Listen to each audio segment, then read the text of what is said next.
io sono partito 70 anni fa. Io non ho mai lavorato per i soldi, ho sempre creato soldi, con l'entusiasmo, con l'orgoglio. Mia moglie era il braccio, io ero la mente.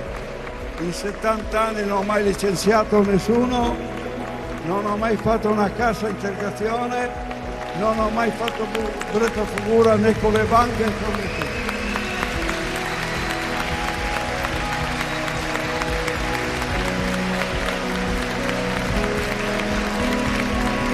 Con questo, buona serata ragazzi.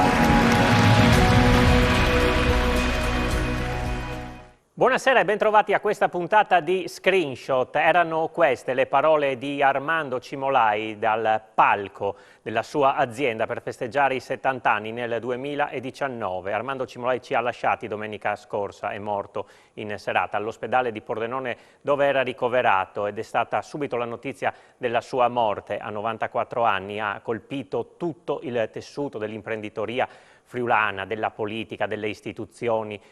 La sua morte ha fatto subito il giro non solo della nostra regione ma anche del mondo, perché nel mondo sono arrivate le opere della Cimolai. Armando Cimolai aveva fondato la sua azienda nel 1949, era partito da un'aziendina che faceva cancelli in ferro ed ha saputo trasformare, anche grazie all'aiuto dei figli a cui poi ha lasciato la sua eredità, l'azienda che è diventata leader nel mondo per le grandi costruzioni metalliche. Abbiamo visto gli stadi, i ponti, le grandi industrie, tutte marchiate Cimolai, presenti praticamente in ogni angolo del pianeta. Nel 1949 aveva fondato l'azienda a Pordenone, ma Armando Cimolai era cresciuto a Vigonovo di Fontanafredda, un posto che ha sentito suo, tanto che ha voluto nell'ultimo saluto di oggi, dove si sono svolti i funerali proprio nella parrocchiale di Vigonovo, testimoniando così il suo forte legame con le origini, perché Armando Cimolai ha saputo andare nel mondo, ma rimanendo sempre da Furlan con i piedi piantati per terra. E lo ha sottolineato molte volte, come ha sottolineato tante volte il legame con i figli, Luigi, a cui ha affidato il gruppo Cimolai, Roberto, che ora guida la Cimolai Technology, la figlia Ivana, recentemente scomparsa, e soprattutto la moglie, Albina Poles, che lo ha seguito in tutta la sua avventura imprenditoriale. Era quella, diceva Armando Cimolai, che teneva i conti, che alle volte lo frenava, anche se era quasi impossibile fermare quest'uomo visionario che è riuscito a costruire un vero impero, e per questo oggi in tanti, le istituzioni, i dipendenti, gli ex dipendenti, tanti amici, anche persone normali che lo hanno conosciuto, hanno affollato la chiesa di Vigonovo, il Sagrato e anche fuori. Erano veramente tantissimi a dargli l'ultimo saluto. Noi in questa puntata di Screenshot lo vogliamo ricordare, come abbiamo fatto in apertura, con le sue parole. Armando Cimolai si era raccontato nel 2019, proprio in occasione dei 70 anni dell'azienda, in una serata a San Vito al Tagliamento, che era intitolata Tra la storia e la gente, condotta da Emanuele Termini, che insomma aveva dato modo a Cimolai di raccontare tutti i suoi lunghi anni. Era partito con niente, senza soldi, ha detto, per arrivare fin dove era riuscito, raccontando gli aneddoti e i segreti con i quali ce l'aveva fatta. Allora noi ascoltiamo adesso in questa prima parte proprio alcuni passaggi di come era nato tutto. Vediamo. L'azienda Cimolai nasce 70 anni fa, quindi insomma sono passati un po' di anni, 70 anni sono tanti. Lei ha 91 anni, possiamo dirlo, li porta molto bene. E la cosa, comunque un'altra delle cose più lunghe che ha dovuto affrontare è stato anche il matrimonio, insomma molto lungo, c'è anche sua moglie lì da qualche parte. Lì avevamo anche discrepanze sulla data, però insomma è stata una cosa. Poi tra l'altro sua moglie ha partecipato all'azienda, ha lavorato, sempre lavorato, e tuttora ci andate. Ogni mattina io mi vado allo stabilimento, me e mia moglie. A che ora? Scusi se le faccio No, adesso prima andavo alle 6, alle 7, adesso vado verso le 8. No, vabbè, comodo. Ma fino alla sera alle 7 sono là. Fino alle 7 di sera? Sì. Ah, ok, quindi insomma fa lunga. E cosa fa durante il giorno lì in azienda? Rompo un po', rompo perché vedo le robe a un'altra maniera. Vabbè, Allora le vede le robe moderne, adesso tutti col computer, tutti. Ma il computer non so che Lei vuole il pezzo finito. Se non sa cosa ti mette dentro. Allora, una cosa che mi ha colpito molto è che paradossalmente, che è una cosa che succede con la musica, succede con l'arte, voi avete dei veri e propri fan dell'azienda. Questo perché? Perché è un'azienda friulana, nata in Friuli, e il friulano è molto orgoglioso, ha questo campanilismo molto, molto importante. E poi c'è una sorta di, come dire, di adorazione, di fanatismo, perché siete un'azienda molto seria e che è in piedi da molti anni. Questa è una cosa, tutti parlano, poi adesso ci sarà l'eccezione, io non voglio dire, però parlano tutti molto bene. Cioè, quando abbiamo deciso di fare questa serata e voi ci avete detto di sì, è partito un entusiasmo che era bellissimo, come se avessimo chiamato un cantante a suonare, insomma, ed è una cosa molto bella. Devo dirvi una cosa, mi sono partito 70 anni fa, ma quando avevo 15 anni pensavo di mettere in piedi l'azienda. Sono partito senza una lira in tasca, ma con grande entusiasmo. I soldi non conta, conta l'entusiasmo e la voglia di fare le cose. Ho avuto, e le ho ancora, operai e tecnici che a 70 anni sono ancora in ufficio.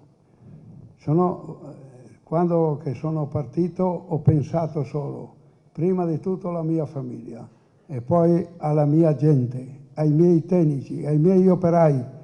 Non ho mai licenziato uno in 70 anni, non ho mai fatto un'ora di straordinario. Cassa integrazione. Di cassa integrazione. Mai fatto un'ora di cassa integrazione. E sono ancora là che vado avanti e indietro. Adesso... No, è una cosa bella, stavo pensando al fatto che col passare del tempo, con gli anni, qualcuno sarà anche andato in pensione da lei. Anche l'altro giorno io ho pagato da bere, l'altro giorno e dai pensione. Lei ha iniziato 70 anni fa facendo cancelli. Sì, Lei si ricorda il primo cancello che ha fatto? Ho fatto cancelli, ho fatto anche, lavoravo per la Tomadini, lavoravo per il cotonificio veneziano, lavoravo per Savio, quando era il vecchio Savio. Ho lavorato, ho messo a posto delle macchine per impiantare le pompe, che le aveva, sai, poi i tedeschi, l'ho messo a posto me. E ho lavorato per Scarpi, una grande macchina portata dalla Germania, era solo ruggine, e l'ho messa a posto nuova, partiva un capolavoro. E si ricorda il primo lavoro che ha fatto? Ne ho fatto tanti. Che non mi ricordo, ne ho fatto tante che non mi ricordo più. No, perché mi immagino lei che con la macchina passa nel suo paese e vede magari cancelli che hanno 70 anni, che magari... Sì, vedo tanti. Lavori che ha fatto lei magari. E anche a casarsi, anche... ne ho partito per di quei lavori là. E il lavoro che le ha dato più soddisfazione? Quasi tutti uguali. Tutti uguali? Sì. Dal cancello fino alla cosa più grande? Tutti uguali. E non ho differenze. Ho fatto lavori per la Fiat, avevo fin 6 cantieri in piedi. Ero più a Torino che a Pordenone, ma sempre avanti con la mia gente, un più bravo dell'altro. Perché anche bisogna dare, non solo prendere. Certo, certo. Allora, adesso l'azienda è in mano dei miei figli, ma a me sono dietro che ho una mezza idea da mettere in una nuova azienda. Se il Signore mi aiuta non mi ferma nessuno. Certo, io tra l'altro funzionerà sicuramente, perché insomma abbiamo gli elementi per credere che funzionerà, ma se lei adesso potesse scegliere una cosa che avrebbe voluto fare al posto del lavoro che fa, lei tipo che cosa sarebbe diventato? Un medico, tipo una roba del genere? Boh, non lo so, perché mi vengo da una famiglia anche. Mio nonno era maestro all'Arsenale di Venezia, mio zio, i miei parenti aveva, prima della guerra del 15-18, a Vienna 2000 dipendenti. Io vengo da una famiglia dei fabbri, quindi era già indirizzato su quella strada lì. Allora dico no, mi devo andare avanti.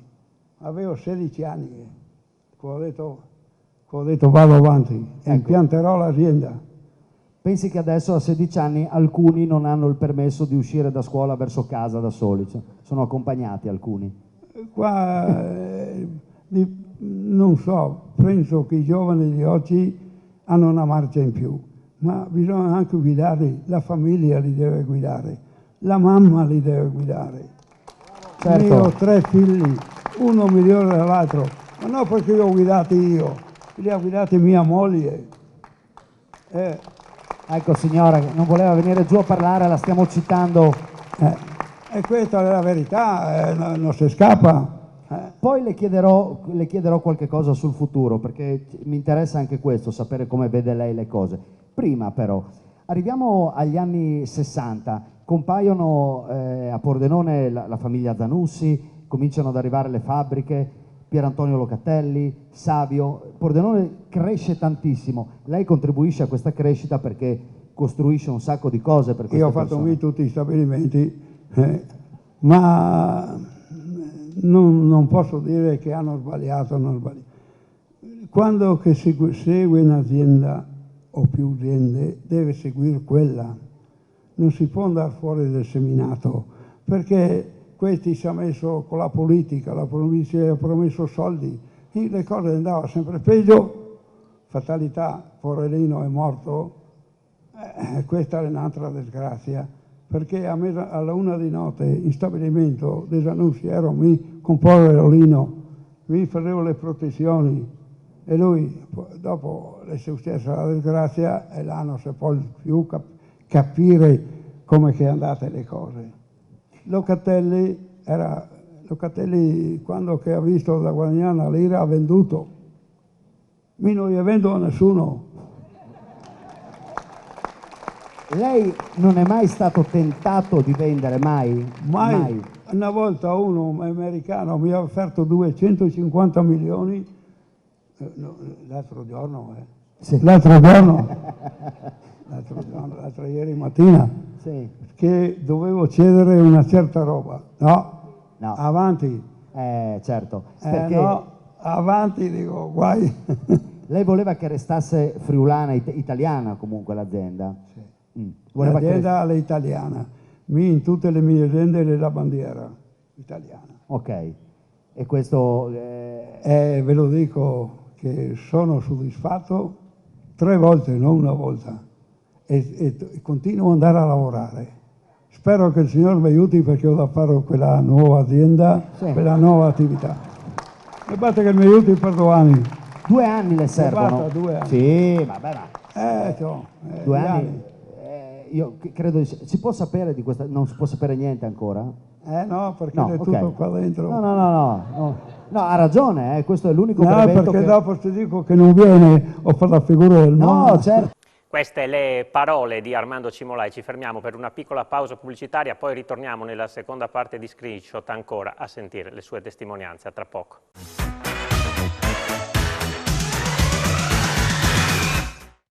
Seconda parte di Screenshot, stiamo ricordando Armando Cimolai, scomparso domenica all'età di 94 anni a Pordenone, e di Armando Cimolai si sono celebrati oggi pomeriggio i funerali a Vigonovo di Fontanafredda, il suo paese di origine. Lo abbiamo sentito nella prima parte della trasmissione raccontare durante la serata del 2019 tra la storia e la gente la sua grande avventura. Adesso continuiamo a farlo ancora con le sue parole, ancora ascoltando anche come da semplice furlan, come si definiva lui, era riuscito a dialogare anche con i potenti del mondo che gli commissionavano le grandi opere. E poi il rapporto, soprattutto l'importanza che lui dava ai suoi dipendenti, no? Abbiamo sentito all'inizio della trasmissione il fatto che per lui era un grande orgoglio di non aver mai fatto un'ora di cassa integrazione, di non aver mai licenziato nessuno. Ebbene, lui con i suoi dipendenti aveva un rapporto diretto, schietto, ma anche di grande rispetto. Ascoltiamo ancora le parole di Armando Cimolai.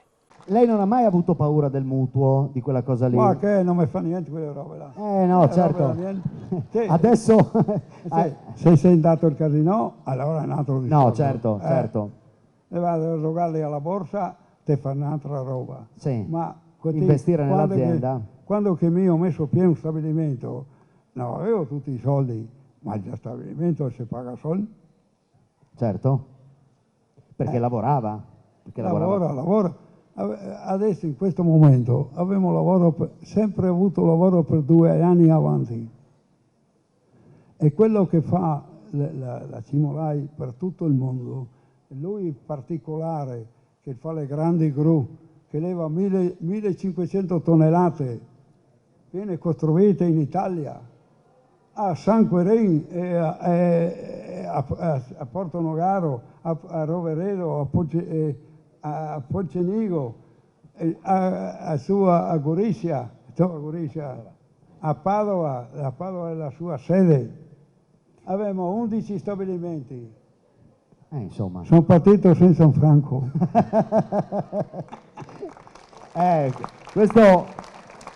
Questo è molto bello, perché dietro comunque, adesso noi ridiamo un sacco, però dietro c'è un sacco di sacrificio. Sì, ma dopo avevo mia moglie un generale di armata, e sempre le palanche in mano, guai le palanche. E lei sua Lei moglie là in ufficio tutti i giorni. tutti i giorni anche lei. Me la immagino in amministrazione sua moglie. Sì, certo. sì. Come succede... Sì, è un po' che tiene conto i schemi. Certo, come succede in tutte le famiglie, tocca sempre alla donna. Adesso ho una domanda sciocca veramente, però quando penso, guardo ogni tanto, no, capita di vedere in televisione e sentir dire questo ponte gigantesco lo costruirà la Cimolai, la cupola di Chernobyl la costruirà. Io adesso che ho conosciuto lei mi immagino questa cosa e lei si è mai preso un dito sotto un ferro mentre lavorava? Il braccio una volta. Io non riesco a capire questa cosa, questi ponti giganteschi e lei che si fa male a un dito solo. È una roba incredibile secondo me. Perché lei deve pensare che bisogna costruire una staff di gente col cervello, perché nei nostri stabilimenti, nei nostri uffici c'è una staff di gente che veramente ha una marcia in più, e allora le cose vanno, perché coprire Chernobyl non è un scherzo. Chernobyl è stato montato le 2 mesosfere a distanza e poi spinte avanti. Per evitare le radiazioni? No, Sì. perché così si fa. Adesso che stiamo dietro giù a Taranto, il capannone pesa 70.000 tonnellate. Ok. Ci vuole cervello, non ci vuole brava gente, e la brava gente bisogna coltivarla. Farla crescere in azienda? Coltivarla, se no neanche te l'orno sui fumatori. Ma lei si arrabbia se vede tipo sporco per terra in azienda? Sempre quella lì è una cosa che dà fastidio a tutti. Le mie aziende sono pulitissime, il mestiere che fanno poi anche, perché fare il carpenteria, il ferro, le saldatrici, della polvere, ma sempre le motoscope che vanno avanti e indietro. Avanti e indietro e puliscono. Come la chiamano gli operai quando passa? No, non mi dicono niente. No? No. Vabbè, si vede, magari hanno un po' paura, sa, perché è normale, no? Paura? Io non ho mai fatto paura a nessuno io. Mai? Però sa, lei resta sempre il titolare, no? Quello che comunque quando passa in azienda, insomma, c'è anche una sorta di rispetto dovuto, no? La stessa che io porto con loro. Lì volevo arrivare. È facile parlare con lei, è bellissimo, Sì. Adesso che sono vecchio e dice il nonno, dov'è il nonno? Il nonno arriva. Arriva alle 8. Arriva alle 8, prima arriva alle 6 la mattina. Però posso darle un consiglio, non che io le debba dare dei consigli, però provi un mercoledì a arrivare alle 6, a vedere che non ci sia mezza baldoria in azienda, perché sanno che arriva alle 8. Faccia uno scherzetto ogni tanto. No, tutti bravi. Sì, tutti bravi. No. Lei si è sentito negli anni il peso, la responsabilità di tutte le famiglie che lavoravano per lei? Questo l'ho sempre capito e sono sempre stato con loro, ho sempre cercato di aiutarli sui sposalizi, sulle robe, su tutte le cose della mia gente, che ne avevo uno un più bravo dell'altro, lo dico, io ancora là qualcuno, sono ancora là, vero ingegnere? E questo dipende, non so nemmeno io, faccio fatica a capire, a tenere tutta questa gente con grande rispetto, con grande entusiasmo di costruire e portare la roba in giro per l'Italia, quando che si caricava il camion con la schiena, senza i ponti gru, senza niente, fino alle 8, alle 9, 10 alla sera. E dopo lui, o mio figlio o quell'altro, veniva a fare la bola, mia moglie sempre là duro. Sì, non si fa le cose così. Soltanto ho sempre lavorato senza mai pensare il denaro. Non ha mai pensato ai soldi? Mai. Sempre per I soldi vengono soli. Non sempre, mi verrebbe da dire. Però, l'unica roba è la salute. Certo. Quando tu hai la salute e l'entusiasmo, la roba la viene sola. E le è capitato, penso insomma in 70 anni di attività, qualche errore le sarà successo? Avrà sbagliato qualche cosa? Nella vita succede tante robe. Lei, come reagiva lei? Si arrabbiava? No. Chi accampa al sole gli soggetti alla grandine. Giro per il mondo, va ogni tanto a vedere qualcosa? Sì, vado quando che mi invita, sono stato in America, in Inghilterra, sono stato in Francia. In Francia, quando che io ho dato la mano al presidente, davanti, lui parlava francese, mi parlava furlan, se puoi immaginare. Come col principe d'Inghilterra, insomma. Era, quale mia moglie testimonio, era 300.000 persone davanti. Il presidente non lasciava più la mia mano. Va bene? Nato un furlan. No, perché poi non sono un vero furlan, perché sono nato a Sicilia, sono più veneto che furlan. Zona di confine proprio, borderline lì siamo. Però lei si sente friulano? Sono un friulano io. Anche se sempre qua dell'Aga. Lei adesso deve dare un consiglio per i prossimi 70 anni. È molto semplice. Sapevo che era semplice, sapevo che era semplice, però volevo sentirmelo dire da lei, perché non ho lavorato tutti quegli anni. Intanto bisogna essere giovani. Bisogna essere giovani. Pieni di coraggio. Pieni di voglia. Pieni di voglia. Sì. Allora diventa automatico. Non paura dei soldi. Ma no, non pensare. Non pensare ai soldi. Pensare ad andare avanti con entusiasmo, con creare qualsiasi roba. E lei ne ha create tante, Sì, meno altro a dirvi. Grazie di tutto. Grazie, è stato bellissimo, perché, le spiego anche perché, per ascoltarla, ma è stato bello anche perché spessissimo, quasi sempre capita che aziende così grosse, come dicevamo, i titolari non ci sono più, c'è un azionista, ci sono tante cose che cambiano nelle aziende quando diventano grandi. Il fatto che lei presti il suo tempo, che non è dovuto, a queste cose qui, ci dà la possibilità di scoprire e di sentire, di ascoltare delle cose che non ci succederà più. È importante anche queste cose. Sono importanti anche queste. Molto meno delle gru, però secondo me se lei riesce a trasmettere una piccolissima percentuale del suo entusiasmo a qualsiasi di queste persone ha già fatto molto.